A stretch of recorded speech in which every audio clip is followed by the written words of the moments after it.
passage, and such a possibility greatly cheered them, but they could not grasp the meaning of the intimation that they might rest until the time of a resurrection associated with Michael's personal appearance on Urantia. And so the Edenic pair always proclaimed that a Son of God would sometime come, and they communicated to their loved ones the belief, at least the longing hope, that the world of their blunders and sorrows might possibly be the realm whereon the ruler of this universe would elect to function as the Paradise Bestowal Son. It seemed too good to be true, but Adam did entertain the thought that strife-torn Urantia might, after all, turn out to be the most fortunate world in the system of Satania, the envied planet of all Nebadon. Adam lived for 530 years. He died of what might be termed old age.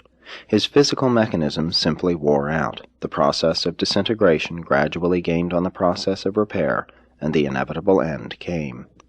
Eve had died 19 years previously of a weakened heart. They were both buried in the center of the temple of divine service, which had been built in accordance with their plans soon after the wall of the colony had been completed. And this was the origin of the practice of burying noted and pious men and women under the floors of the places of worship. The supermaterial government of Urantia, under the direction of the Melchizedeks, continued, but direct physical contact with the evolutionary races had been severed. From the distant days of the arrival of the corporeal staff of the planetary prince, down through the times of Van and Amadon to the arrival of Adam and Eve, physical representatives of the universe government had been stationed on the planet. But with the Adamic default, this regime, extending over a period of more than 450,000 years, came to an end.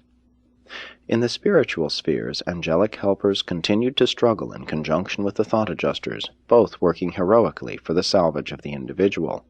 But no comprehensive plan for far-reaching world welfare was promulgated to the mortals of Earth until the arrival of Makaventa Melchizedek in the times of Abraham, who, with the power, patience, and authority of a Son of God, did lay the foundations for the further uplift and spiritual rehabilitation of unfortunate Urantia.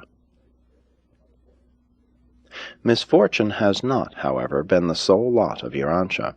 This planet has also been the most fortunate in the local universe of Nebadon.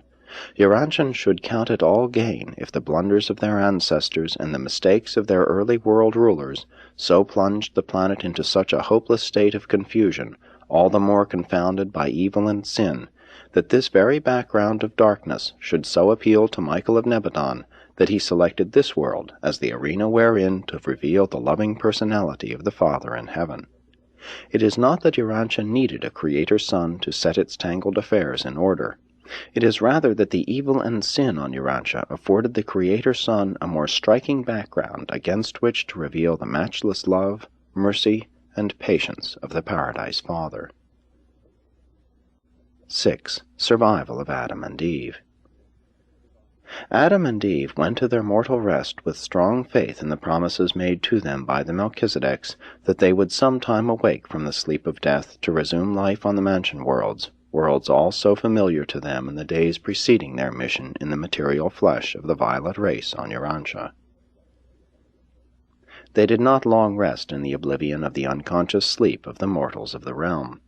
On the third day after Adam's death, the second following his reverent burial, the orders of Lanaforge, sustained by the acting Most High of Urantia and concurred in by the Union of Days on Salvington, acting for Michael, were placed in Gabriel's hands, directing the special roll call of the distinguished survivors of the Adamic default on Urantia.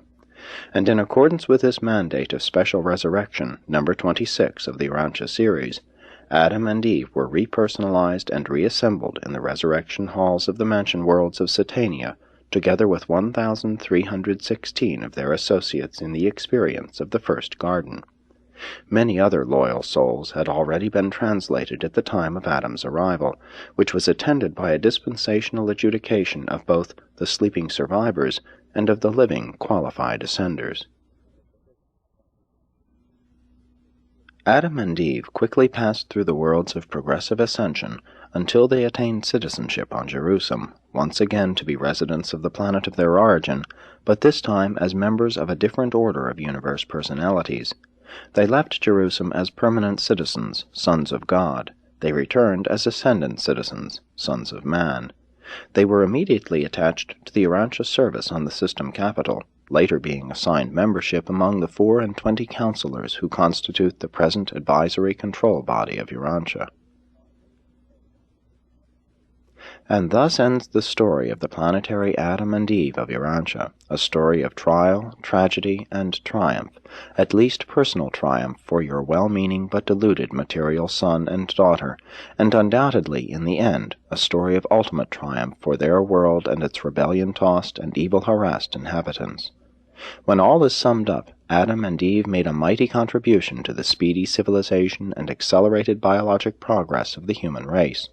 They left a great culture on Earth, but it was not possible for such an advanced civilization to survive in the face of the early dilution and eventual submergence of the Adamic inheritance. It is the people who make a civilization. Civilization does not make the people. Presented by Salonia, the seraphic voice in the garden.